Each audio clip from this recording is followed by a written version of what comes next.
మరియు సీనియర్ కాంగ్రెస్ నాయకుడు అందరికీ మరియు స్థానిక లోకల్గా ఇక్కడ వేదికపై గురించి మాట్లాడుకోవడానికి వచ్చేసినటువంటి పెద్దలు మన ఎమ్మెల్యే గారు రావడం జరిగింది. ఇందల్వాయి మండలం కాంగ్రెస్ పార్టీకి సార్ మేము ఇక్కడ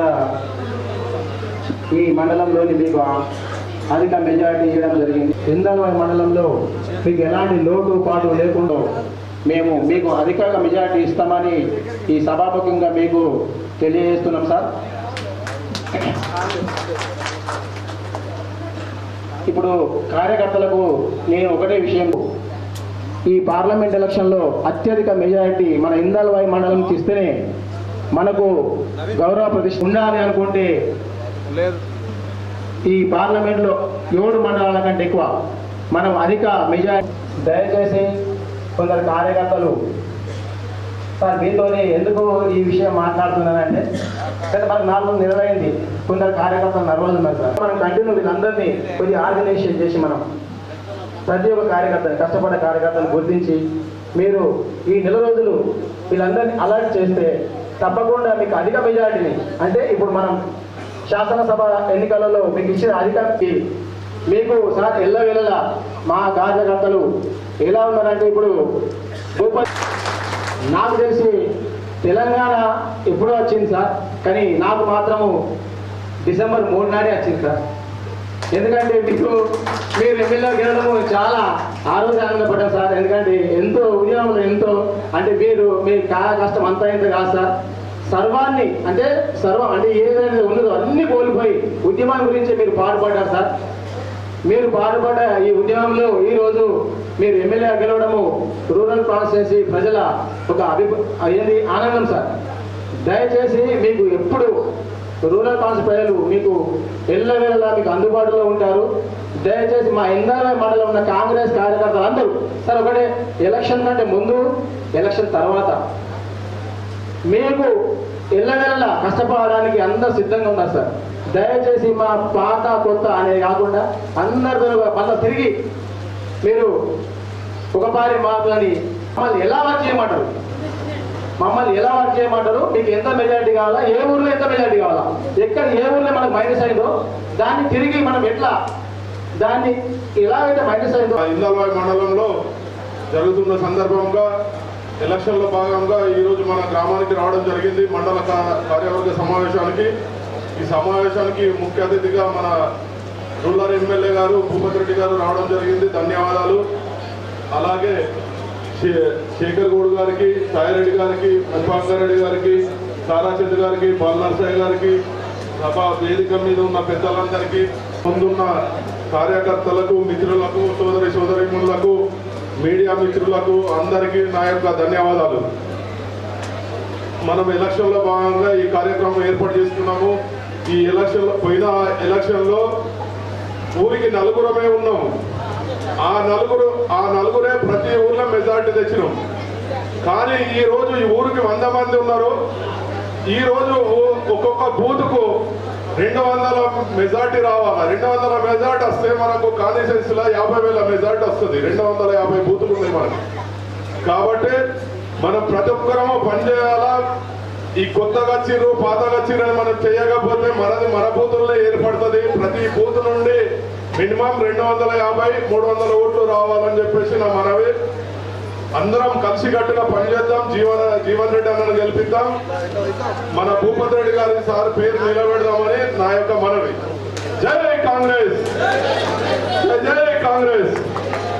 అలాగే మండల ప్రెసిడెంట్ నవీన్ గారికి, స్టేట్ మీద ఉన్న పెద్దలందరికీ, నా ముందున్న నా తోటి కార్యకర్తలకు, అక్కలకు, చెల్లెళ్లకు మరియు ప్రెస్ బ్రదర్స్కి నా యొక్క నమస్కారం.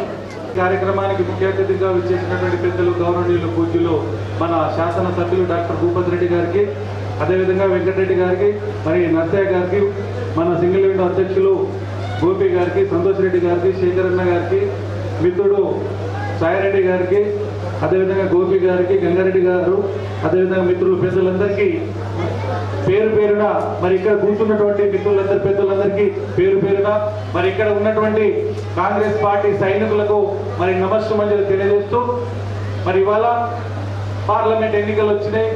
మరి మనము అసెంబ్లీ ఎన్నికల తర్వాత పార్లమెంట్ ఎన్నికలు వచ్చినాయి. మరి మన పార్లమెంట్ ఎన్నికల్లో మనకు గౌరవనీయులు ఎమ్మెల్సీ గారు, మరి మాజీ శాసనసభ్యులు, మాజీ మంత్రి జీవన్ రెడ్డి గారు మనకు అభ్యర్థిగా రావడం జరిగింది. మరి వారు రాజకీయంలో దాదాపు 40 సంవత్సరాల నుంచి పనిచేస్తూ నిస్వార్థంగా, అవినీతి రహితంగా మరి పేరున్నటువంటి మంచి నాయకులు.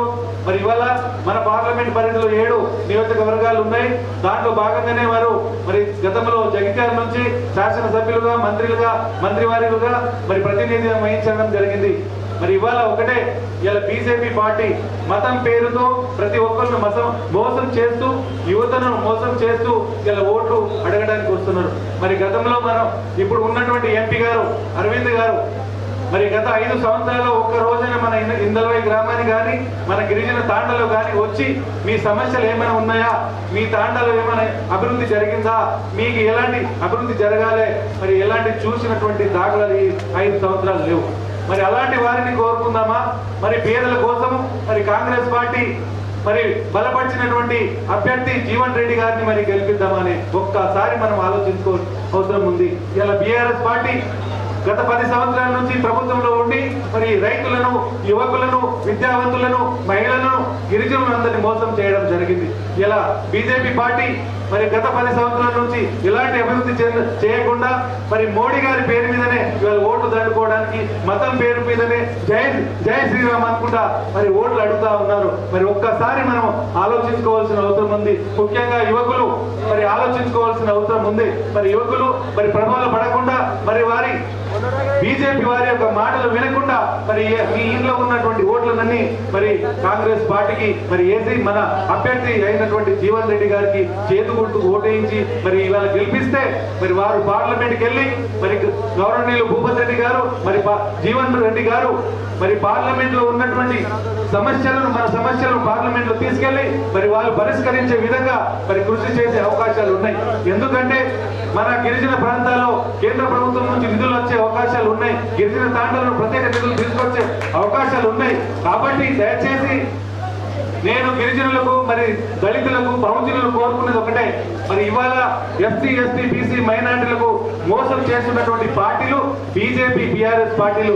దయచేసి మీ అందరికీ ఒక్కసారి చదువుకున్న విద్యావంతులు, యువకులు అందరూ ఆలోచించి మరి కాంగ్రెస్ పార్టీ ఎస్టీలకు, ఎస్సీలకు, బీసీలకు, మైనారిటీలకు రిజర్వేషన్ ఇచ్చినటువంటి పార్టీ. ఇలా 70 సంవత్సరాల నుంచి కాంగ్రెస్ పార్టీ అభివృద్ధి చేసినటువంటి పార్టీ. కాబట్టి అదేవిధంగా మరి సోనియా గాంధీ నాయకత్వాన రాహుల్ గాంధీ గారిని మనం ప్రధానమంత్రిగా చేయాలంటే ఇక్కడ జీవన్ రెడ్డి గారిని మనం చేతి గుర్తుకు ఓటేసి గెలిపించి వారిని పార్లమెంట్ కు పంపించాలని కోరుకుంటూ ఈ అవకాశం ఇచ్చిన మీ అందరికి పేరు పేరున నమస్సుమంజలు తెలియజేస్తూ ముగిస్తున్నాను. జై హింద్, జై కాంగ్రెస్, జై. ఇంకా 10 సంవత్సరాల నుంచి బాధిరెడ్డి అంటేనే ఫ్యాషనిస్ట్, బాధిరెడ్డి అంటేనే గుండాయిజం. ఇంకొకసారి మళ్ళా వస్తా ఉన్నాడు, మళ్ళీ నేను గెలుస్తా అని చెప్పేసి 10 సంవత్సరాలు ఇచ్చిన అధికారం. పల్లెల్లో, ప్రతి పల్లెల్లో గొడవలే, భార్యాభర్తల మధ్య కొట్లాడ పెడతాడు, అన్నదమ్ముల మధ్య కొట్లాడ పెట్టిండు. ఇవన్నీ చూసే ప్రజలు గొంతులోడి పాతాళ లోకం దొరికారు, మళ్ళొకసారి వస్తారు. కాబట్టి మనం మళ్ళొకసారి కొడితే 100 లోతుల గొయ్యిలో పడాలి. ఆయనకి దెబ్బ మీరు మనం చూపించాలని చెప్పేసి మండల ప్రజలందరికీ నేను తెలియజేస్తా ఉన్నాను. ఇంకొకటి, ఈ అరవింద్ అనేట ఆయన ఉన్నాడు. అరవింద్ ఆయన ఏం చెప్పిండు, మనం పసుపోడు తెస్తా అని చెప్పేసి డ్రామా ఆడుతూ ఉన్నారు, యాక్టింగ్ చేస్తారు. అంటే పిచ్చి ప్రజలు వీళ్ళకి ఎవరికి తెలియదు, ఏం తెలియదు మా డ్రామాలని. ఎక్కడ ఉన్నది నీ పసుపోడు, యాడున్నది నీ శిరపలకం, యాడున్నది నీ భూమి పూజ. ఈ నిజామాబాద్ జిల్లాలో ఎక్కడన్నా భూమి పూజ చేసిరా? లేదు. శిలాపలకం ఉందా? లేదు. కానీ మళ్ళొకసారి ఆయన ఈ 5 సంవత్సరాలు ఇస్తేనే ఎక్కడ కూడా ఒక రూపాయి పైసా ఇచ్చిన దాఖలాలు లేవు. సైనికుల మనోభావాలు తెలుసుకొని రేపు రాబోయే పార్లమెంట్ ఎన్నికల్లో మీరు ఏ విధంగా పనిచేస్తారు, ఓట్లను ఏ విధంగా రాబట్టుకునే విధంగా వెళ్తారనే విషయాన్ని తెలుసుకోవడానికి ఈ కార్యక్రమానికి ముఖ్య అతిథిగా విచ్చేసినటువంటి మన నాయకులు, మన ఎమ్మెల్యే అంటే అలా తప్ప ఎమ్మెల్యే కాదు, ఉద్యమ నాయకుడు. ఈ రాష్ట్రంలో అనగార వర్గాల వారికి చేయుతనిద్దామనే ఉద్దేశంతో రాజకీయాల్లోకి వచ్చినటువంటి వ్యక్తి, మరి మన కాన్స్టిట్యున్సీ అదృష్టంగా భావిస్తూ భూపతి రెడ్డి గారికి, అదేవిధంగా జిల్లా కిసాన్ కేంద్ర అధ్యక్షులు కుప్పంగారెడ్డి గారికి, తారాచంద్ గారికి, బాలసాయ గారికి, వెంకన్న గారికి, యువజన నాయకులు నరేష్ గారికి, సంతోష్ రెడ్డి గారికి, డిసిఎంఎస్ మాజీ అధ్యక్షులు సాయారెడ్డి గారికి, వేదిక మీద ఉన్నటువంటి కాంగ్రెస్ సైనికులందరికీ పేరు పేరున వివిధ హోదాలో ఉన్నటువంటి ప్రతి ఒక్కరికి, వేదిక మీద ఉన్నటువంటి కాంగ్రెస్ అత్యున్నత మహారథులారా, మీ అందరూ పేరు పేరున అమ్మలు, అక్కలు, ప్రెస్ సోదరులందరికీ పేరు పేరు నమస్కారం తెలియజేసుకుంటా ఉన్నా ఈ సాయ సంబంధం. ముఖ్యంగా ఈరోజు మనం అంతా ఒక ఆలోచన చేయాలి. ఏ విధంగా అంటే ప్రభుత్వాలు వస్తూ ఉంటాయి, పోతూ ఉంటాయి. ఈ రాష్ట్రాన్ని 10 సంవత్సరాలు ఒక ప్రభుత్వం పాలించింది. దేశాన్ని తరతరాలుగా కొన్ని సంవత్సరాలు కాంగ్రెస్ పార్టీ పాలించింది. ఇప్పుడు బీజేపీ పరిపాలిస్తూ ఉంది. పోతే ఇప్పుడు మనం రాష్ట్రాన్ని తీసుకుంటే 10 సంవత్సరాలు ఒక వ్యక్తి చంద్రశేఖరరావు గారికి రాష్ట్రాన్ని అప్పచెప్పినాం. ఎందుకంటే ఏదో వృత్తాభక్తిగా మరి తెలంగాణ రావడానికి ఆయన ప్రమేయం ఉందనే ఆలోచనతో ప్రజలంతా ఆయనకు పట్టం కట్టారు. పట్టం కట్టే సందర్భంలో ఈ రాష్ట్రాన్ని ఏం చేసిండో మీ అందరికీ తెలుసు.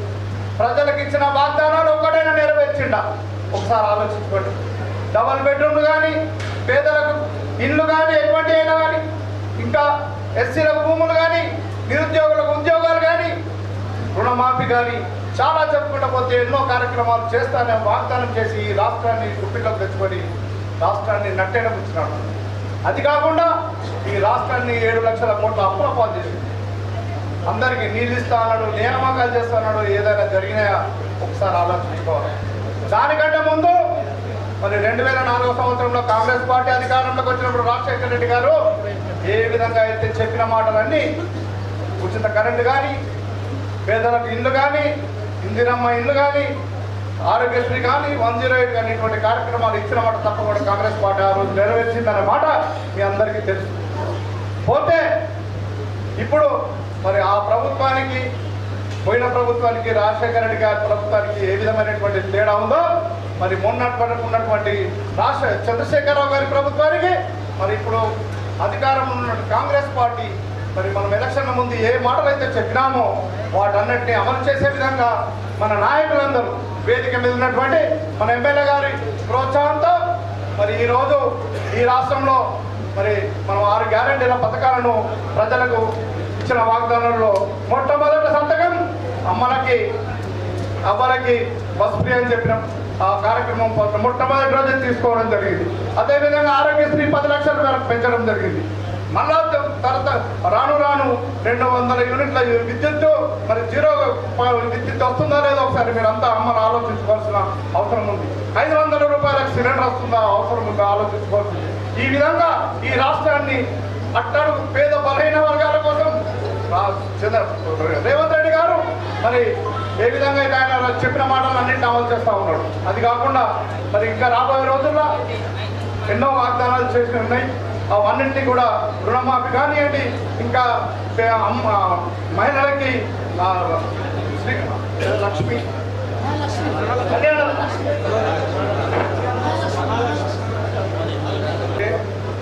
అదే వేదిక అలంకరించిన మిత్రులు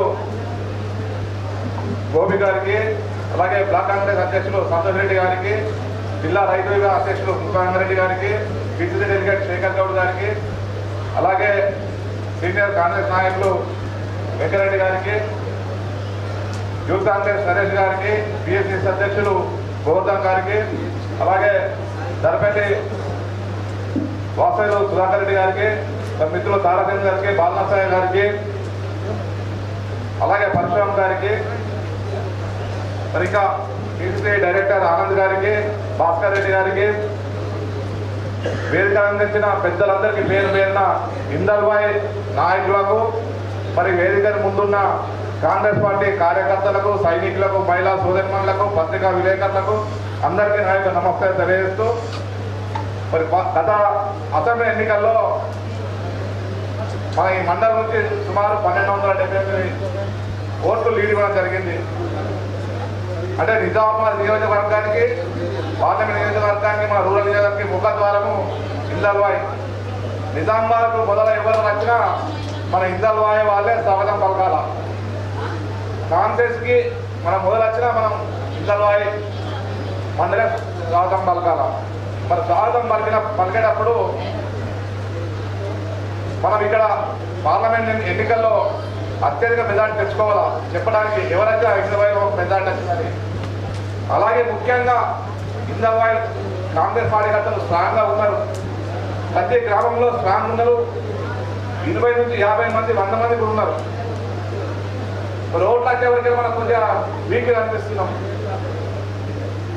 మన గత ఎన్నికల్లో సెకండ్ ప్లేస్లో కొన్ని స్థానాల్లో బీజేపీ రావడం, కొన్ని ఊళ్ళలో బీజేపీ రావడం జరిగింది.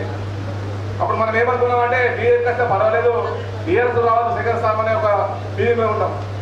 మరి ఇప్పుడు ముఖ్యంగా పోటీ కాంగ్రెస్ బీజేపీకే పోటీ. అప్పుడేమో కాంగ్రెస్ టీఆర్ఎస్ పోటీ ఉండే. మరి ఇప్పుడు మనము బీజేపీకి రాకుండా చూసే బాధ్యత మనది. చూసుకోవాలి కార్యకర్తలు మనం అందరం కలిసి. ఎందుకంటే ఈ ఎలక్షన్ కాగానే, కౌంటింగ్ కాగానే నెక్స్ట్ మన పని ఉంటుంది. ఇక ఈ పెద్దలు అయిపోతుంది, ఎమ్మెల్యే ఎంపీలు అయిపోతుంది. ఇక మరి గ్రామాల్లో మనకు ఉంటుంది మళ్ళీ ఎలక్షన్. కౌంటింగ్ కాగానే జూన్లో సర్పంచ్ ఎలక్షన్లు ఉంటాయి. ఇప్పుడు మనం కష్టపడి మన కాంగ్రెస్ పార్టీకి లీడ్ ఇస్తే ప్రతి గ్రామంలో వాళ్ళు పోటీ చేయాలంటే భయపడతారు. ఎందుకంటే అధికారంలో మనం ఉన్నాం కాబట్టి. ఇప్పుడు ఒకవేళ మనం వెనుకడు వేస్తే రాబోయే స్థానిక సంస్థలు మనకు ఇబ్బందికర పరిస్థితులు ఉంటాయి. ఎందుకంటే బీజేపీ వారు అప్పటికి అయితే గ్రామాల్లో మనం కొంచెం భయపడవలసి వస్తుంది. ఎందుకంటే ఉన్న ఎంపీ ఎలక్షన్లో వాళ్ళకి వచ్చినాయి, మళ్ళీ ఇప్పుడు వాళ్ళకి వస్తే మనం ఇబ్బంది పడవలసి వస్తుంది. కాబట్టి దయచేసి ప్రతి కాంగ్రెస్ కార్యకర్త మరి ఎందుకంటే గత మనకు భయం ఉంటుండే. 30-40 సంవత్సరాల నుంచి ఇక్కడ స్థానిక ఎమ్మెల్యే ఎవరు ఉండకపోతుండే. మనం భయంతో ఏదో అస్తూరి పోతుండే ఎలక్షన్లు జరుపుకుంటూ పోతుండేవి. మరి ఇప్పుడు మనం ఎమ్మెల్యే రావడం జరిగింది మన కాన్ఫరెన్స్ నుంచి. కాబట్టి మన మండలం నుంచి ఫస్ట్ మనం అందరం కలిసికట్టుగా ప్రతి గ్రామంలో మెజార్టీ వచ్చే విధంగా చేసుకోవాలి. ఎందుకంటే మనకే మన నష్టం జరుగుతుంది. ఇక వాళ్ళ పని అయిపోతుంది, పెద్దల పని అయిపోతుంది. వాళ్ళకు గెలిచినా జరుగుతున్న వాళ్ళకి ఏమైనా next sarpanch election, MPD election, society elections అన్ని ఎలక్షన్లు వస్తాయి. అప్పుడు మనకి ఇబ్బంది ఉంటుంది. కాబట్టి ఇప్పుడే వాళ్ళని ఈ ఎలక్షన్లోనే వాళ్ళని తగ్గిస్తే మనకు ఎదురుంటుంది. మన ప్రతి గ్రామంలో ఇన్వెస్ట్మెంట్ చేసుకోవడానికి కూడా అవకాశం ఉంటుంది. కాబట్టి దయచేసి అందరు కార్యకర్తలు మనం అందరం కలిసి, కార్యకర్తలు నాయకులు అందరూ కలిసి, ఎందుకంటే కార్యకర్తలు కష్టపడతారని నాయకులు మనం ఉగాపుతో తిరగద్దు. వాళ్ళు ఎంబడ ఉండి వాళ్ళకి ఏం కష్టమైతే చేసినా ఉండి వాళ్ళని ప్రోత్సహిస్తూ గ్రామాల్లో తిరుగుతూ మన మెజార్టీకి తీసుకొచ్చేయడానికి మన నాయకులు కూడా సపోర్ట్ చేయాలని కోరుతూ, అలాగే ప్రతి కాంగ్రెస్ కార్యకర్త అంటే గతంలో మనం పోయినాము సరే చెప్తే ఓటేషన్ కాదు.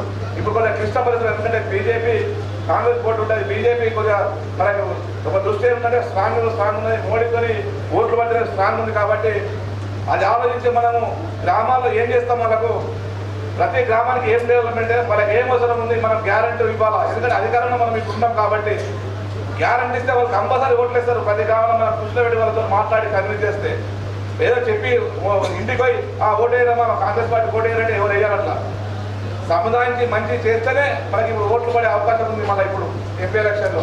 కాబట్టి దయచేసి అందరం కలిసినట్టుగా కాంగ్రెస్ పార్టీకి మెజార్టీ తీసుకొద్దాం. 1278 కాదు, ముఖద్వారం మొదట ఎట్లా ఉందో రాబోయే ఎంపీ ఎలక్షన్లో కూడా మెజార్టీ అదే విధంగా మన ఇందల్వాయి మండలం ఇవ్వాలని ప్రతి కార్యకర్తని నాయకుల్ని కోరుతున్నా. ఇద్దామా అద్దా? అందరు చెల్లి ప్రమాణపూర్వకంగా చేయాలి, అందరూ పని చేయాలా. ఏదో లేదు సగం చెప్తారు ఇందల్వాయి మండలం కాంగ్రెస్ పార్టీ యొక్క సమావేశానికి మన మండల అధ్యక్షుడు, అదేవిధంగా పెద్దలు మాజీ డీసీఎంఎస్ చైర్మన్ సాయిరెడ్డి గారు, మరి మాజీ ఎంపీపీ గోపి గారు, అదేవిధంగా మన కిసాన్ కేంద్ర అధ్యక్షుడు ముప్ప గంగారెడ్డి గారు, సుధాకర్ రెడ్డి గారు, అదేవిధంగా పెద్దలు తారాచంద్ గారు, మరి బాలనరసయ్య గారు పెద్దలు సీనియర్ నాయకులు, అదేవిధంగా మరి మన పిసిసి డెలిగేట్ శేఖర్ గౌడ్ గారు, మన బ్లాక్ కాంగ్రెస్ అధ్యక్షుడు సంతోష్ రెడ్డి గారు, గోపి గారు, మన నరేష్ గారు, మరి వెంకన్న గారు, మరి వెళ్తున్నటువంటి ఆనంద్ గారికి, సాయిబాబు గారికి, గంగాధర్ గారికి, శాంసంగ్ గారికి, బైరయ్య గారికి, గుట్ట గంగన్న గారికి, సుధాకర్ గారికి, వాసు గారికి, ధర్మాగౌడ్ గారికి, మరి ఎల్ఎస్ గంగన్నకు అందరూ కూడా పేరు పేరు నారాయణ గారికి, గంగామణి గారికి, మరి కిషన్, అదేవిధంగా దశరథ్, చాలామంది మిత్రులు ఉన్నారు ఇక్కడ. స్పెషల్ ఇందల్వాయి గ్రామం నుండి ఇంకా కింద కూడా ఉన్నారు. గంగాధర్ గౌడ్ గారు, డాక్టర్ సదానంద్ గారు, మరి చాలామంది వేదికలు లేరు, కింద ఉన్నారు. మరి అందరూ కూడా పేరు పేరుగా మరి మిగతా గ్రామాల నుండి వచ్చినటువంటి కాంగ్రెస్ శ్రేణులకు, కుటుంబ సభ్యులకు, మరి అక్కడ వెనుకున్నటువంటి అక్క చెల్లెలందరికీ, పత్రికా విలేకరులందరికీ కూడా నమస్కారం తెలియజేస్తాం. నేను ఇందల్వాయి మండలంకు చాలాసార్లు వచ్చాను. నవీన్ గౌడ్ ఏమనుకుంటాడంటే మొదటిసారి ఇందల్వాయి గ్రామం అని, ఎందుకంటే 4 నెలల్లో 20 సార్లు వచ్చింది ఇందల్వాయి మండలానికి. సో ఈ సందర్భంగా మరి పార్లమెంట్ ఎన్నికలు వచ్చాయి.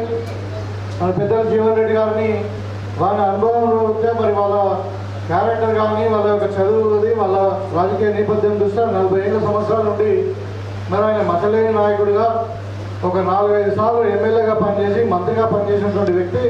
మరి వాళ్ళ పెద్దలు సోనియా గాంధీ గారు వారికి ఎంపీ టికెట్ ఇవ్వడం జరిగింది. ఈ మీటింగ్ ఆయన కూడా రావడం జరుగుతుండే, కానీ జగన్పల్లిలో మీటింగ్ జరుగుతున్నప్పుడే మరి పెద్దలు అక్కడ హెడ్ ఆఫీస్ నుండి ఏఐసిసి హెడ్ ఆఫీస్ నుండి ఫోన్ వచ్చి మన ఏఐసిసి జనరల్ సెక్రటరీ వేణుగోపాల్ గారు హైదరాబాద్కి వస్తున్నారు, మీరు ఖచ్చితంగా 6:30 వరకు మీరు హైదరాబాద్లో ఉండాలని చెప్పి ఫోన్ రావడం వల్ల గతంతరం లేని పరిస్థితులలో ఆయన మన ముందు లేదు. ఇవాళ నాకు చెప్పారు ఈ మాట చెప్పమని మీకు, లేకుంటే మనము మళ్ళా కూడా ఈ నామినేషన్ తర్వాతలో ముందు మన మండలంలో డెఫినెట్గా ఒక రోజు మన ఎంపీ అభ్యర్థి కార్యక్రమం ఉంటుందని చెప్తూ, మరి మీకు అందరు కూడా తెలుసు మీ అందరి కష్టంతోనే మీరందరి శ్రమతోనే ఇవాళ నేను ఇక్కడ ఎమ్మెల్యేగా నిలబడ్డాను. అదేవిధంగా మరి మనము మన ప్రియతమ నాయకుడు రేవంత్ రెడ్డి గారు ముఖ్యమంత్రిగా ప్రమాణ స్వీకారం కూడా చేసి, గతంలో మనం ఎన్నికలు ఉన్నప్పుడు చెప్పినాం డిసెంబర్లో 6 గ్యారంటీలు మేము తప్పకుండా అమలు పరుస్తాం. ఇది సోనియా గాంధీ గారి మాట, మరి ఇది భూపతి రెడ్డిదో లేకుంటే రేవంత్ రెడ్డిదో కాదు అని చెప్పి సోనియా గాంధీ ద్వారానే మనము తుక్కుగూడలో మన అంతకుముందు జరిగిన మీటింగ్లో మనం అనౌన్స్ చేయించుకున్నాం. ఇవాళ మీకు అందరూ కూడా తెలుసు, మరి 7వ తారీఖున డిసెంబర్ 7వ తారీఖు నాడు ప్రియతమ నాయకుడు రేవంత్ రెడ్డి గారు సోనియా గాంధీ గారి సమక్షంలో ముఖ్యమంత్రిగా ప్రమాణ స్వీకారం చేశాక అదే రోజు మొట్టమొదటి సంతకం కూడా ఈ 6 గ్యారంటీలు మీరు చేయడం జరిగింది. అయితే ఈ గ్యారంటీలు అమలు చేయడానికి కొంచెం టైం పడుతుంది, చట్టబద్ధం చేయడానికి ఇంప్లిమెంటేషన్ టైం పడుతుంది. ఎట్లా చేయగలుగుతామో అట్లా ఇవాళ మరి తెల్లారే 2 రోజులకు సోనియా గాంధీ గారు మన తెలంగాణ ఇచ్చారు, మన తెలంగాణ తల్లిగా మనము చూసుకుంటాం. మరి ఆమె బర్త్డే రోజు డిసెంబర్ 9వ తారీఖు నాడే 2 హామీలు మనం అమలు చేసుకోవడం జరిగింది. అదేంటంటే ఒకటి ఇక్కడ ఎన్నుకున్నటువంటి మహిళా సోదరు మనం అక్క చెల్లెలందరికీ కూడా మన ఆర్టీసీలో ఫ్రీగా ప్రయాణం ఇవ్వడము, అదేవిధంగా ఆరోగ్యశ్రీ పథకాన్ని 10 లక్షలకు పెంచుకొని దాంట్లో ఉన్న వ్యాధులను కూడా నంబర్ పెంచుకోవడం జరిగింది. ఇవాళ నేను అంటే ఒక గర్వంగా నేను చెప్తా ఉన్నా, కాంగ్రెస్ పార్టీ అధికారంలోకి వచ్చి 4 నెలలు అయింది. 4 నెలల్లో గల 30 కోట్ల మంది మహిళలు ఈ ఆర్టీసీ బస్సును యూజ్ చేసుకున్నారు. ఏదో రకంగా వాళ్ళ పిల్లలు అక్కడ హైదరాబాద్ చదువుకుంటూ పోయినరా, లేకుంటే ఇక తల్లిగారింటికి పోయినరా, లేకుంటే గుడికి పోయినరా, లేకుంటే పెళ్లికి పోయినరా, లేకుంటే సమ్మలక్క సారలక్క జాతరకు పోయినరా, వేములవాడ రాజేశ్వరరాజు దగ్గర పోయినరా, కానీ వాళ్ళు మాత్రం ఈ ఆర్టీసీ బస్సును వాడుకున్నారు 30 కోట్ల మంది. అదేవిధంగా ఆడపిల్లలు ఎవరైతే కాలేజీకి పోతారో వాళ్ళందరూ కూడా ఫ్రీగా బస్ టికెట్ ఇవ్వాలి, పాస్ లేకుండా ఏం లేకుండా ఫ్రీగా కాలేజీకి పోయేటువంటి పరిస్థితి ఉంది. ఇవాళ ఆర్టీసీ లాభాలలో నడుస్తుంది. మనం ఆర్టీసీని కాపాడుకున్నాం. ఇవాళ నెలకు ఎంత ఖర్చు అయితే అంత గవర్నమెంట్ ఆర్టీసీకి పే చేస్తుంది. ఇంతవరకు 4 నెలల్లోనే ఒక 1000 కోట్ల రూపాయలు ఆర్టీసీకి పే చేసింది గవర్నమెంట్. ఇవాళ ఆర్టీసీ లాభాలలో నడుస్తుంది. మహిళలకు ఫ్రీగా ఆర్టీసీలో ప్రయాణం జరుగుతారు. అదేవిధంగా ఆరోగ్యశ్రీ మరి ఇంతకుముందు పెద్దలు రాజశేఖర రెడ్డి గారు ఆరోగ్యశ్రీ పథకానికి మూలకారకుడు. అప్పుడు మరి ప్రతి పేదవానికి కార్పొరేట్ వైద్యం అందించాలా, వాళ్ళు కూడా ఎందుకు ఇబ్బంది పడాలని చెప్పి ఆ స్కీమ్ స్టార్ట్ చేస్తే 104 కానీ 108 కానీ ఆరోగ్యశ్రీ పథకం ఇవన్నీ వేస్తే గత ప్రభుత్వం నీరు కాల్చినటువంటి సందర్భం మీకు అందరికీ తెలుసు. ఏ హాస్పిటల్ పోయినా కానీ ఆరోగ్యశ్రీ లేదనడమో, లేకుంటే ఈ పెద్ద ఆపరేషన్ మరి ఆరోగ్యశ్రీలో తక్కువ డబ్బులు వస్తాయి, మరి మిగతా డబ్బులు కట్టాలనే పరిస్థితి ఉన్నప్పుడు మరి రేవంత్ రెడ్డి గారు 2 రోజులకే ఆరోగ్యశ్రీ పథకాన్ని 10 లక్షలకు పెంచడం జరిగింది.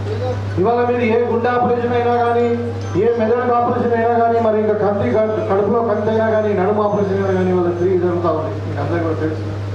అదేవిధంగా మరి ఇంకా పథకాలు అమలు పరచాలంటే సమగ్రమైన సమాచారం కావాలని చెప్పి గెలిచినాక 20 రోజులకే మరి మీకు ప్రజాపాలన పేరు మీద మీ ప్రతి గ్రామానికి ఆఫీసర్లను పంపించి వారం రోజులు అక్కడ టేబుల్ లేపించి మరి కౌంటర్లు పెట్టి మీ అందరు కూడా డేటా కూడా మీ అందరి దగ్గర అప్లికేషన్ కూడా తీసుకోవడం జరిగింది. ప్రజాపాలన మీరు అందరూ కూడా చేసి ఇందులో ఈ మండలమే కాదు అన్ని మండలాలలో ప్రతి ఒక్క హౌస్ హోల్డర్ మరి వాళ్ళ అప్లికేషన్ పెట్టుకున్న అభయస్థానంలో మీకు ఏమేమి అవసరం ఉన్నాయి, ఏమేమి వాడుతున్నారు దాని సమగ్ర సమాచారం వచ్చిన తర్వాత ఇవాళ మళ్ళీ మనం చూస్తూ ఉన్నాం. మొన్ననే ఇక్కడ ఉన్న మహిళలు చెప్పాలి, మీ అందరూ కూడా ఒకప్పుడు వ్యవసాయానికి ఉచిత కరెంట్ ఇచ్చింది రాజశేఖర రెడ్డి గారు కాంగ్రెస్ పార్టీ 20 ఏళ్ళకి, ఎప్పుడు 2004లో, ఇవాళ 2024లో.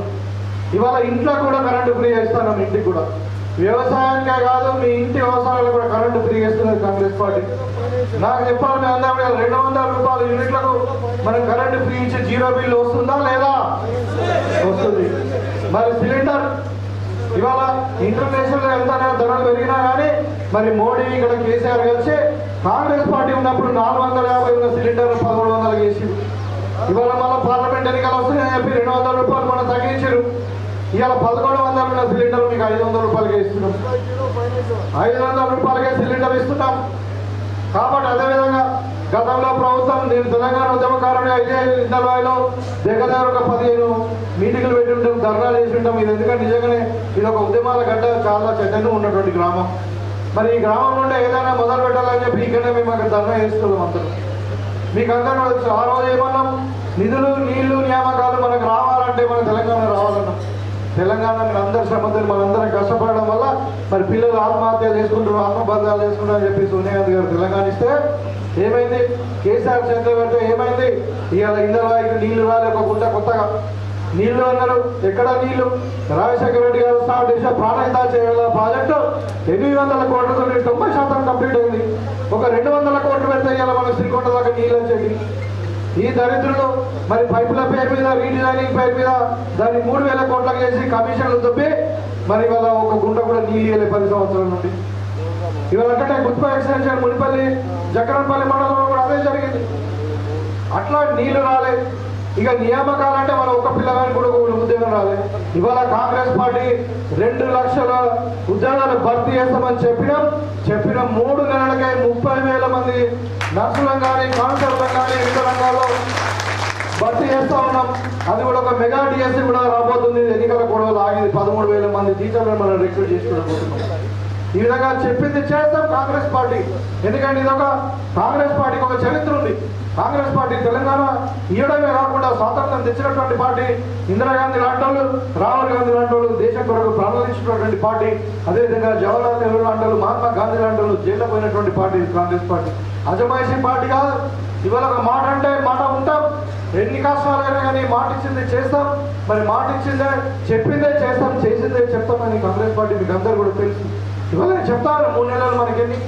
ఇవాళ ఇందిరమ్మ ఇల్లు గతంలో ఏమన్నారు, అల్లుడు వస్తే ఎక్కడ ఉండాలా, మరి బిడ్డర్స్ ఎక్కడ ఉండాలా, బర్రెనో మేకనో ఉంటే ఎక్కడ ఉండాలా అని పెద్ద పెద్ద మాటలు చెప్పి 10 సంవత్సరాలు ఎవరికి ఇల్లు రాలే. డబుల్ బెడ్రూమ్ ఇల్లు ఎక్కడ వచ్చినాయా రాలే. ఇవాళ ఎక్కడ చూసా కానీ ఏమున్నాయి ఇందరు వేళ సరే ఒక 10 కట్టిండొచ్చు కానీ అంటే చెప్తారు. ఇప్పుడు గన్నారంలో చూసా ఇంకా స్లాబ్ కూడా పడలే.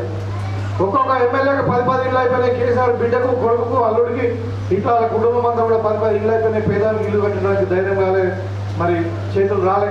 ఇవాళ కాంగ్రెస్ పార్టీ వచ్చిన 3 నెలలనే మొన్న బడ్జెట్లో 22,000 కోట్లు ఓన్లీ ఇందిరమ్మ ఇళ్ళకై ప్రకటించింది.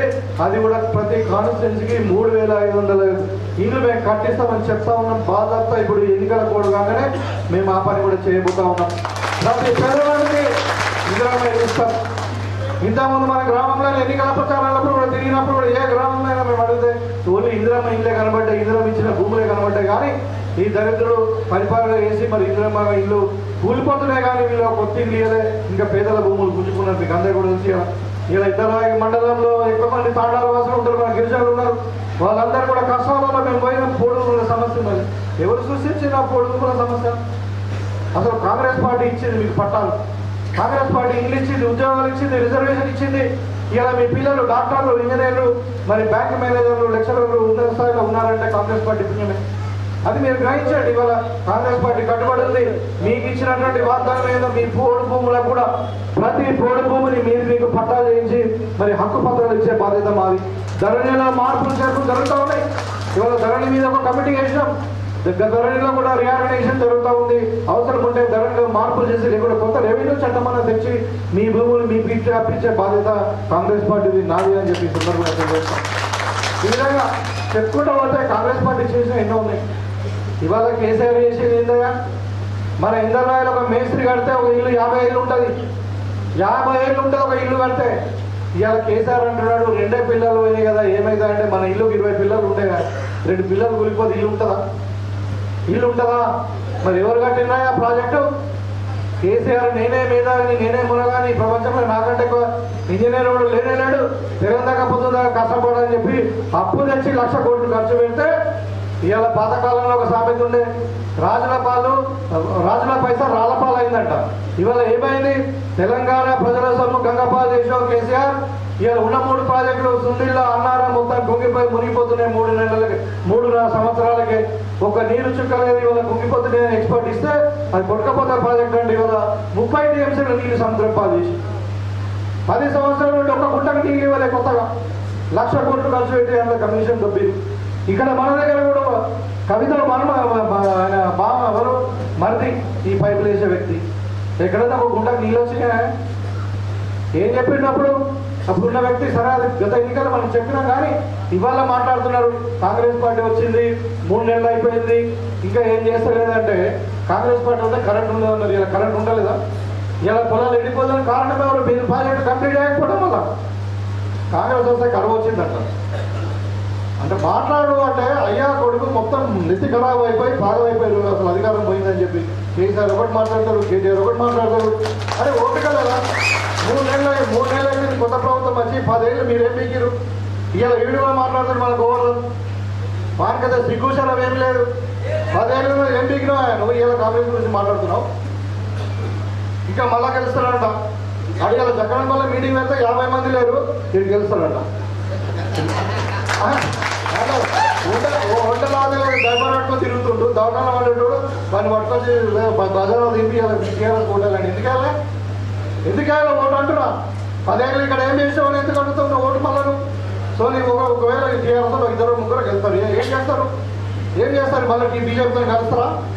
మనం చూడలే 10 సంవత్సరాలు ఏం జరిగింది? బీజేపీ ఏ బిల్లు తెచ్చినా కానీ కేసీఆర్ సపోర్ట్ ఇచ్చి, రైతులకు సంబంధించిన నల్ల చట్టం బిల్లు తెచ్చినా కానీ కేసీఆర్ సపోర్ట్ ఇచ్చి, ఇక దేని కొరకు నువ్వు ఓట్లు అడుగుతున్నావు? పోనీ 10 ఏళ్ళు ఏం చేసావంటే ఏం లేదు. పోనీ ఎందుకు అడుగుతున్నావంటే దానికి సమాధానం లేదు. కానీ కాకపోతే కూర్చుని దగ్గర నేను గెలుస్తా, మీరేం భయపడుతుంది కార్యకర్తలను బజారు చెప్తున్నారు. ధైర్యం కాదు కదా మీరు, ఇక భయం ఏమంటారు? ఎవ్వడికి కన్నెత్తి చూసే ధైర్యం కూడా లేదు కాంగ్రెస్ పార్టీ పక్షున. మనం అధికారం లేనప్పుడే నేను ఎమ్మెల్యే లేనప్పుడే గోదంకి ఓపించడం అర్థమైందా? ఇప్పుడు మన దగ్గర కాగా నేను వస్తుంటా పోతాను, ఎదురుగా కూడా రావడం చెప్తున్నాను. కాబట్టి మీరు అదంతా పంచుకోండి. ఇవాళ టీఆర్ఎస్ ఓటు వేస్తుంది మోర్లో పోయినట్టే. ఓటు వేస్తే అది మోరీలు వేసినట్టే అది వ్యర్థం. ఇక బీజేపీ నేను సంగతి 10 ఏళ్ళు మోడీ గారు ఉన్నారు కదా, కొత్తగా రాలే కదా. 10 సంవత్సరాల కేంద్రంలో పూర్తి మెజార్టీతో మోడీ గారే ఉన్నారు. మరి ఏం చేసిండ్రు? ఏం చేశారంటే ఎల్ఐసి లాంటి సంస్థలు అమ్ముకుంటున్నారు, రైల్వేస్ అమ్ముకున్నారు, మైన్స్ను అమ్ముకున్నారు, కోల్ మైన్స్ను. ఇలా ఎయిర్పోర్ట్లను అమ్ముకున్నారు, ఇలా షిప్ యార్డ్లను అమ్ముకున్నారు, బిహెచ్ఎల్ అమ్ముకుంటున్నారు. అంటే ఇంకా మళ్ళీ రాజ్యం వస్తే ఇంకేం చేస్తారా? వీళ్ళు దేశభక్తులు అంట. 50 సంవత్సరాల కాంగ్రెస్ పార్టీ నిర్మించినటువంటి సంస్థలన్నింటినీ కూడా ఇవాళ ప్రైవేట్ పరం చేసి నాశనం పట్టించారు. ఆస్తులన్నీ కూడా మన అయ్యాపాయని కొడుకు అమ్ముకుంటాడు, అట్లా తయారైంది ఇది. కాంగ్రెస్ పార్టీ 50 ఏళ్ళ నుండి వీళ్ళు అన్ని సంస్థలను తయారు చేస్తే వీళ్ళు ఇవాళ అంతాని అమ్మానికి ఇంకొడుకు అమ్ముకుంటారు. ఇంకెలా కొత్తగా లేపారు. అవరేక్ బార్ మోడీ 400 అంట. 400 ఎంపీ సీట్లు వస్తే ఏం చేస్తారంట తెలుసా? ఇవాళ మీరందరూ ఇక్కడ ఉన్నటువంటి గిరిజనులు, ముఖ్యంగా దళితులు, వీళ్ళందరూ మీరు గ్రహించాలి. ఇలా రాజ్యాంగాన్ని మార్చేస్తారంట, రాజ్యాంగాన్ని మార్చేసి రిజర్వేషన్ తీసేస్తారంట. మరి దీని కొరక మనం బీజేపీ కొట్టాల్సింది. ఇలా రామ మందిరం మనకు లేదా? ఇందులో అంత పెద్ద రామ మందిరం ఉన్నది. అయితే రామ మందిరం మీద ఓట్లాడుదమ్మా. అక్కడ బాలరాముడి పేరు మీద అక్షంతలు వస్తున్నారు. ఇప్పుడు రాముడి విగ్రహం ప్రతిష్టాపన కాలేదు, అక్షంతలు ఇస్తారా? మీరు ఎప్పుడు రామాయణం ఉంది కదా, బాలరాముని విగ్రహ ప్రతిష్టాపన కాలేదు, అక్షంతలు వస్తున్నారు. ఎవరు గుజరాత్ వాడు చెప్తాడు, వీళ్ళు వింటారు. అంటే రకరకాలు ఇలా దేశాన్ని ముంచింది ఎవరు? మీరు లెక్క తీయండి. ఇలా దేశాన్ని 1000 కోట్లు అప్పు తీసిన బ్యాంకులను మొత్తం లూటీ చేసి భారతదేశంలో ఉన్నది ఎవరు? 90% మంది కాదు, 99% మంది ఓన్లీ గుజరాతీలే. దేశాన్ని దోసుకుంటుందే గుజరాతీల వల్ల. కాబట్టి మన గుజరాతీల మాటలు మనం పట్టద్దు. మనకు ఏం కావాలా? మన పొలాలకు నీళ్లు రావాలా, మన పిల్లలకు ఉద్యోగాలు రావాలా, మన పంట పండించడానికి గిట్టుబాటు ధర కావాలా. ఇవాళ మన రాహుల్ గాంధీ గారు వచ్చిండు, అక్కడ తుక్కుగూడలో మళ్ళీ మీటింగ్ పెట్టాం. రాహుల్ గాంధీ గారు 5 గ్యారంటీలు ఇవాళ మేము చెప్తా ఉన్నాం. అసెంబ్లీలో గెలిపిస్తే ఏం చేసామో చెప్తున్నాం, ఏం చేస్తామో చెప్తున్నాం. మేము గతంలో ఏం చేసామో రాజశేఖర రెడ్డి గారిలో మీకు అందరికీ కూడా తెలుసు. ఇవాళ మళ్ళా ప్రభుత్వం సెంట్రల్ ఇక్కడ మార్పు కోరుకున్నారు. మీరు అందరి దానితో ఇలా మార్పు వచ్చింది రాష్ట్రంలో. కేంద్రంలో మార్పు వస్తే ఏం చేస్తామని చెప్తున్నాం క్లియర్గా. 5 గ్యారంటీలు. మహిళా శక్తికి ఏం చేస్తామో చెప్తున్నాం. ఒక్కొక్క మహిళకు అకౌంట్లో ₹1,00,000 సంవత్సరానికి ఇస్తామని చెప్తా ఉన్నాం. మహిళా శక్తి పేరు మీద ఒక్కొక్క మహిళా సంఘానికి ₹10 లక్షల మితిలేని రుణం ఇస్తామని చెప్తా ఉన్నాం. ఇలా రైతులకు చెప్తా ఉన్నాం, మీకు గిట్టుబాటు ధర ఇస్తాం, అదే పంటను కానీ దాన్ని కూడా పార్లమెంట్లో చట్టబద్ధత చేస్తాము, ఒట్టటి ఆజమాయిషిగా కాదు అని చెప్పినాం. ఇవాళ చేసి చూపిస్తున్నాం కూడా. గత ఎండాకాలంలో ఏమైంది? ఎండాకాలంలో వరి కొంటే ఇంటి పల్లైంది మనకు 10 కిలోలు కట్ చేసారు. ఇక్కడ కిందికి వెళ్ళి మీ దాకా మొత్తం కమిషన్లు. ఇవాళ అట్లుందా? ఇవాళ మీకు రైతులకు ఏమైనా ఇబ్బంది ఉందా వరి నమ్మడంలో? మరి ఇది మా ముఖ్యమంత్రి గారు డైరెక్ట్ ఎప్పుడు ఎవడైనా కింద మీద వేస్తే లైసెన్స్ రద్దు చేసి పారైందన్నారు. ఎందుకు అడగలాడతారు రైస్ మిల్లులు? అంటే కుమ్మం కంటేనే కదా. వీడు వాడు ఒకటైతే చెప్పి తినాడు. మరి అలా ముఖ్యమంత్రి ఒక స్టేట్మెంట్ ఇచ్చి క్లియర్గా డైరెక్షన్స్ ఇచ్చిండు. ఎట్టి పరిస్థితుల్లో రైతులకు ఇబ్బంది కావద్దు. ఎవరైనా కానీ రైతులకు సంబంధించిన మట్టుకు ఒకవేళ గిట్టుబాటు ధర ఇవ్వకుండా తక్కువ కొంటే వాళ్ళ మీద కేసులు బుక్ చేయండి, వాళ్ళ వెంటనే వాళ్ళ స్టేట్ రాజధాని వదిలేయమని చెప్పినాం. ఇదే రైతు ప్రభుత్వం అంటే. ఇవాళ రైతుల రుణమాఫీ చేస్తాం. ఇంతకుముందు రాజశేఖర రెడ్డి టైంలో. ఇవాళ కేంద్రంలో అధికారం వచ్చిన తప్పకుండా మేము రైతు రుణమాఫీ ₹2 లక్షల ఏకకాలంలో చేస్తాం. ₹500 బోనస్ కూడా మీరందరూ టీఆర్ఎస్ మాటలు వినకండి. ఇవాళ ఈ చెప్పినాం ఖచ్చితంగా. ఈ పంట కాదు నెక్స్ట్ పంటకి ఇస్తున్నాం. ఈ పంట మన కాంగ్రెస్ పార్టీ ఉన్నప్పుడు రాలేదు, నాట్లో వేయలే అప్పుడు. కాబట్టి అంతకుముందే వేసిన పంట కాబట్టి ఇవాళ రాబోయే వర్షకాలకు ఖచ్చితంగా ₹500 బోనస్ ఇప్పిస్తాం. దేనికి కాంగ్రెస్ పార్టీ వెనుకపోదు. ఇవాళ ఈ దొంగలు మరి వీళ్ళకి ఏమైందా? ఇవాళ వాళ్ళ పరిస్థితి ఏమైంది? కండ్లకొండ ఫ్యామిలీది. ఇక ఒక బిడ్డనేమో లిక్కర్ అనుకొని ఇలా జైలకు పోయింది. అధికారం పోయిందని పిస రోడ్ల మీద తిరుగుకుండా వాళ్ళు ఇష్టం ఏంటంటే వాళ్ళు మాట్లాడుతున్నారు. ఒక ఎగ్జామ్ పెడితే ఏపీ టీఎస్పీఎస్సీ ఎగ్జామ్ గ్రూప్ 1 పెడితే దాని పేపర్ అమ్ముకున్నాడు కేటీఆర్. ఇవాళ కేసీఆర్ ఏమో తరడి పేరు మీద భూములు అమ్ముకున్నాడు. అంటే బిడ్డనేమో లిక్కర్ అమ్ముకుంటాడు, కొడుకేమో పేపర్లు అమ్ముకుంటాడు, అయ్యనేమో భూములు అమ్ముకుంటాడు. ఇక ఈడప్పుడే మన తోడుదొంగలు 2 అయ్యా కొడుకులు తెలంగాణకు ఒకటి తిరుగుతాడు, పొద్దుదాకా ఒకటి తిరుగుతాడు. తీసి పంట కొత్త కొడుక మళ్ళీ ఎవరు? ఇప్పుడే మనం ఆల్రెడీ రామాడు చెరువులు వేసాం, చిన్న చెరువులు వేసాం, ఈసారి పోచంపడి చెరువులు వేద్దాం మళ్ళీ లేవడిగా. కాబట్టి మీరు దయచేసి మీరందరూ కార్యకర్తలు, మీరందరూ కూడా నాయకులు ఒక్కొక్కరు మామూలు వాళ్ళు కాలేదు. ఒక్కొక్కరు 100 ఓట్లు వేయించేంత కెపాసిటీ ఉన్న నాయకులు ఉన్నారు. మీకందరూ నేను కోరుకున్న ఒకటే, నన్ను గెలిపించారు. అదేవిధంగా ఇంకొక 20 రోజులు కష్టపడితే మన పార్లమెంట్లో కూడా గెలుస్తాం. మన జీవన్ రెడ్డి గారు మరి మంచి నాయకుడు. మనకు పార్లమెంటులోకి వెళ్ళడం వల్ల ఏమవుతుందంటే మన బీసీ జనగణన అవుతుంది. బీసీ జనగణన అయితే అది వాళ్ళ ప్రతి బీసీ నాయకుడికి ఏం చేస్తారు, వాళ్ళ పరిస్థితి ఏంటి, ప్రతి కులానికి ఏంటనే తెలుస్తుంది. రైతుల గిట్టుబాటు ధర చట్టబద్ధత అవుతుంది.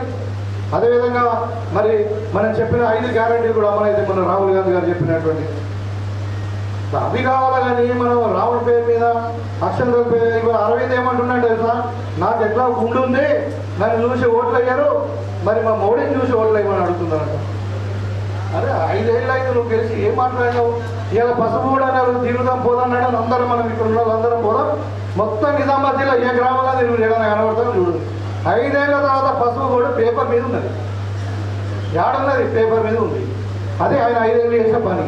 అయ్యా 5 ఏళ్ళు ఏం చేసావు ఆయన బాబు ఏదైనా చెప్పు. ఒక తాటాలో 5 లక్షలు ఇచ్చినావా, ఊళ్ళో ఊళ్ళో ఏమైనా కన్నుడాలు కట్టించినావా, ఒక రోడ్డుకి ఇచ్చినావా, ఏం చేసావా? ఏదైనా ఊళ్ళో మంచిగా చెడు చావుకో పెట్టుకో నటుండి అయినా అంటే ఏమీ లేదు. నేనేం చేయలే, కానీ మోడీని చూసి ఓటైనా పోనీ మరి ఇలా పొరపాటు ఏదైనా ఓటైతే మనం ఏం చేస్తామా అంటే అది కూడా లేదు సమాధానం. మేము చెప్తున్నాం ఇలా 5 గ్యారెంటీలు అమలు పరుస్తాం. నేను చెప్పింది కాదు, రాహుల్ గాంధీ గారు మీటింగ్లో త్రిపుర మీటింగ్లో చెప్పినటువంటి సందర్భం. ఇలా రాహుల్ గాంధీ గారు ఎవరు? ఇందిరాగాంధీ మనమాడు, సోనియా గాంధీ కొడుకు. వాళ్ళు మాట మారుతారా? దేశం కొరకు ప్రాణం ఇచ్చిన వాళ్ళు మాట మారారు. కాబట్టి కాంగ్రెస్ పార్టీ మీరు ఇంతకుముందు నా పేరు ఆదరించారు. మీ అందరు పోయినాడు ఇలా 40 సంవత్సరాలు 83 తర్వాత మధ్యలో ఆకుల దగ్గర 5 నెలలు ఉండే కానీ నిజంగా అంటే 40 సంవత్సరాల తర్వాత మన కాంగ్రెస్ జెండా వాదినం ఇలా మన నిజామాబాద్ రోడ్లో. నేను తప్పకుండా మనం గట్టిగా నిలబెట్టుకున్న మళ్ళీ ఒక 40 ఏళ్ళు మనం వేరే పార్టీ లేకుండా చేసుకోవాలి. 40 ఏళ్ళు ఇంకా ఎవరైనా ఉంటుంది, ఎవరు శాశ్వతం కాదు. కానీ ఇక్కడ పార్టీ బలోపేతం చేయాలని చెప్పి ఇవాళ మనందరం కూడా ఇక్కడ గుడి ఉన్నాం. మీకు ఒకటే పనులు ఉన్నాయి, ఒక వారం రోజులు వరి కోటలు అయిపోతాయి. మీకు వడ్లు అమ్మడంలో ఏం ఇబ్బంది లేదు. వాన పడ్డ మొదలెత్తినా అవి నల్లగా అయిపోయినా మేము ఉంటాం. మీరేం తెలియదు దాని గురించి కష్టం. ఒక 20 రోజులు కష్టపడండి. నా ఎన్నికలు ఎట్లా కష్టపడ్డారో ఇప్పుడు ఒక వారం రోజుల్లో మొత్తం 5 గ్యారెంటీలు కూడా ప్యాంప్లెట్స్ వస్తాయి. ఇంటింటికి వంటి ఇంటింటికి వాళ్ళకి ఎక్స్ప్లెయిన్ చేయండి. మనం ఇంతకుముందు 6 గ్యారెంటీలు మరి ప్రతి ఇంటింటికి పోయినాం, చెప్పినాం. పెద్దలకు ఏమవుతుంది, మహిళలకు ఏమవుతుంది, రైతుకి అంటే ఎంత లాభం అవుతుంది. ఇవాళ ఈ 5 గ్యారెంటీలు కూడా ప్రతి ఇంట్లో ఒక మహిళ ఉంటారు, ప్రతి ఇంట్లో ఒక రైతు ఉంటాడు, ప్రతి ఇంట్లో ఒక యువకుడు ఉంటాడు. సో వీళ్ళందరూ ఎట్లా ఉపయోగపడుతుంది అనేది మన ఆ స్కీమ్ అంతా కూడా ఇంటింటికి పోయి వాళ్ళని ఎక్స్ప్లెయిన్ చేసి బూత్ లెవెల్లో ప్రతి ఇంటికి పోయి వాళ్ళందరినీ కూడా మన ఎన్నికల్లో మనం తీసుకొచ్చి ఓటేసి మనం మెజారిటీ ఇచ్చినప్పుడే మన ముఖం తెల్లగా ఉంటుంది. నిజంగా కూడా అంటే నేను మిమ్మల్ని అందరూ చాలా కష్టపడ్డారు. మీ అందరి దయతోనే నేను గెలిచినప్పటికీ మన ఇంద్రవాయి మండలంలో 1300 మాత్రమే మెజారిటీ వచ్చింది.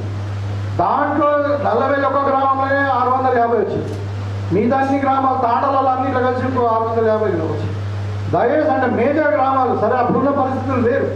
అప్పుడు ఇప్పుడు చిన్నపల్లి కానీ, ఇంద్రవాయి కానీ, మన గన్నారం కానీ, అంసాన్పల్లి కానీ ఏ గ్రామంలో మనకు కొంచెం తక్కువ వచ్చింది. దయచేసి అట్లా కాకుండా ఈరోజు మనం 1300 కాకుండా అన్ని మండలాల్లో ఇప్పుడు మనకు శ్రీకొండలో 6000 మెజార్టీ వచ్చింది, 5000 చిల్లర, జక్కరణపల్లి వచ్చింది, నిజామాబాద్ మోపాల్ మండలంలో వచ్చినాయి. ఈ విధంగా మనం మినిమం 5 నుండి 6000 మెజార్టీ తగ్గకుండా మన మండలంలో మీరందరూ కృషి చేయాలని చెప్పి నేను కోరుకుంటున్నాను. మీరు ఈ పని చేయండి. డెఫినెట్గా ఏ గ్రామాలలో కాంగ్రెస్ పార్టీకి ఎక్కువ మెజారిటీ వస్తుందో ఆ గ్రామాలలో నేను ఎక్కువ పని చూపిస్తాను. నేను ఇస్తాను, జీవన్ రెడ్డి గారు కూడా చూపిస్తాను. ఇవాళ నేను చెప్పడం కాదు, ఇవాళ మీ దగ్గర తాండాలు ఎక్కువని చెప్పి నేను ఎమ్మెల్సీగా ఉన్నప్పుడు కూడా మీ తాండాలకు ఎక్కువ ఫండ్స్ ఇచ్చిన. ఇవాళ మొన్న వచ్చిన ఎన్ఆర్జీఎస్ ఫండ్ కూడా మీ తాండాలకే ఎక్కువ వచ్చినాయి. ఎక్కువ తాండాలకే కాబట్టి మీ మండలానికే ఎక్కువ ఇచ్చినాం. దగ్గర 1,28 లక్షలు అంటే మనకు వచ్చిందట తక్కువ. సో కాబట్టి ఇంద్రవాయి మండలంలో చెప్పినట్టుగా మీకు అందరికీ కూడా అన్ని విధాలుగా అండగా ఉంటాం. మన మండలం నిజంగా పెద్ద చెప్పినట్టు ఇది ముఖద్వారం, మన కాంగ్రెస్ ముఖద్వారం, జిల్లాకు ముఖద్వారం, మన పార్లమెంట్ కూడా ముఖద్వారం. మరి ఎట్లుండాలి మనం ఏంటంటే మనకు కొట్లాడి పని తెచ్చుకున్నారంటే మనకు ఆ ధైర్యము దమ్ము రావాలా, మనకు హక్కులు రావాలంటే మీరందరూ కూడా కష్టపడి అన్ని గ్రామాలలో మనకు భారీ ఎత్తున మెజారిటీ జీవన్ రెడ్డి గారిని కాంగ్రెస్ పార్టీని గెలిపించుకున్నప్పుడే మనకు హక్కు వస్తుంది. దయచేసి మీరు నా మాట వినండి. ఒక 20 రోజులు కష్టపడండి. ఎన్ని పనులు ఉన్నా కానీ పనులు ఉంటాయి, ఇప్పటికి పని చేసుకుంటే రోజు పని ఉంటుంది. కానీ మనకి ఇప్పుడు భవిష్యత్తు బాగుంది. సెంట్రల్ కూడా గవర్నమెంట్ వస్తే ఇంకా మన రాష్ట్రానికి అభివృద్ధి ఉంటుంది, ప్రతి గ్రామం అభివృద్ధి చెందే అవకాశం ఉంటుంది. మన ఇందిరా ఇల్లు కావాలి, సెంట్రల్ గవర్నమెంట్ నుండి ఫండ్స్ ఇంకా తొందరగా అవుతుంది. మీ రైతులు రుణమాఫీ కావాలి, సెంట్రల్ గవర్నమెంట్ మనకు అక్కడ అధికారంలో ఉంటే మనకు తొందరగా అవుతుంది. అట్లా మనకు లాభం ఉంటుంది. ఇవాళ మన రేవంత్ రెడ్డి గారు ముఖ్యమంత్రి అయిపోయారు, మనకి ఇక్కడ కాంగ్రెస్ పార్టీ గవర్నమెంట్ ఓడిపోయాడు, భూపతి సార్ గెలిచిందంటే సరిపోదు. ఇది దీంతో నడవదు. మన కేంద్రంలో కూడా మార్పు రావాలంటే మీరందరూ పని చేయాలి. ఒక 20 రోజులు మనం తప్పకుండా నేను మాట మీద ఉంటా. ఏ గ్రామాలలో మెజారిటీ వస్తుందో ఆ గ్రామాలలో డెఫినెట్గా మీకు ఎక్కువ ఫండ్స్ ఇస్తాను. ఆ నాయకులకు కూడా రాబోయే స్థానిక సంస్థల ఎన్నికలు గుర్తింపు ఉంటుందని చెప్పి సందర్భంగా మీకు విజ్ఞప్తి చేస్తూ, మరి మీరు పాత కొత్త ఇది మనకండి. కాంగ్రెస్ పార్టీలో చేరిన వాడు ప్రతి ఒక్కరు కాంగ్రెస్ పార్టీ నాయకుడే, కాంగ్రెస్ పార్టీ కార్యకర్తనే. కాకపోతే ఉంటుంది కొంచెం మన కష్టకాలంలో ఉన్న ప్రేమ ఎక్కువ ఉంటుంది. దాన్ని మీరు వేరే విధంగా అర్థం చేసుకోవద్దు. తప్పకుండా మీ అందరికీ అండగా ఉంటాం. మిమ్మల్ని కడుపులో పెట్టుకొని చూసుకుంటాం కార్యకర్తల ద్వారా, అంటే నాయకుల ద్వారా. దయచేసి మరి నేను మీకు అందరికీ కూడా తెలుసు, మాట మీద ఉండదు. నేను బయటపడ్డాకనే మిమ్మల్ని దూకమంటగానే మేము మిమ్మల్ని దూకినే ఉండు. మన ఉద్యోగాలు కూడా అట్లనే చేసాం. ఈ 5 ఏళ్ళు కూడా అట్లా కొట్లాడట్లే మీరందరూ మరి నమ్మి ఎలా దుర్మార్గం ఓడగొట్టారు అంటే అట్లా. కాబట్టి మనం అందరూ కూడా కలిసికట్టుగా పనిచేద్దాం. తక్కువ టైంలో 2 రోజులు చెప్పినాను మన నవీన్కు తమి మరి మనము మండల మీటింగ్ పెట్టుకుందామని అనుకుంటే సడన్గా మీ అందరూ చెప్పారు ఇవాళ ఎన్ని పనులు ఉన్నాయి, ఎంత బిజీ ఉన్నారు నాకు తెలుసు. అయినా కానీ ఇంత గ్రాండ్గా ఒక 500-600 మంది మనం ఒక మండల మీటింగ్ పెట్టుకున్నట్టే మామూలు విషయం కాదు. కాబట్టి మీకు అందరూ కూడా ఇంత టైం ఇచ్చి మరి ఈ సమావేశాన్ని మరి అంటే విజయవంతం చేశాను. మీ అందరూ కూడా ధన్యవాదాలు తెలియజేసుకుంటూ సెలవు తీసుకుంటూ ఉన్నాను. జై కాంగ్రెస్, జై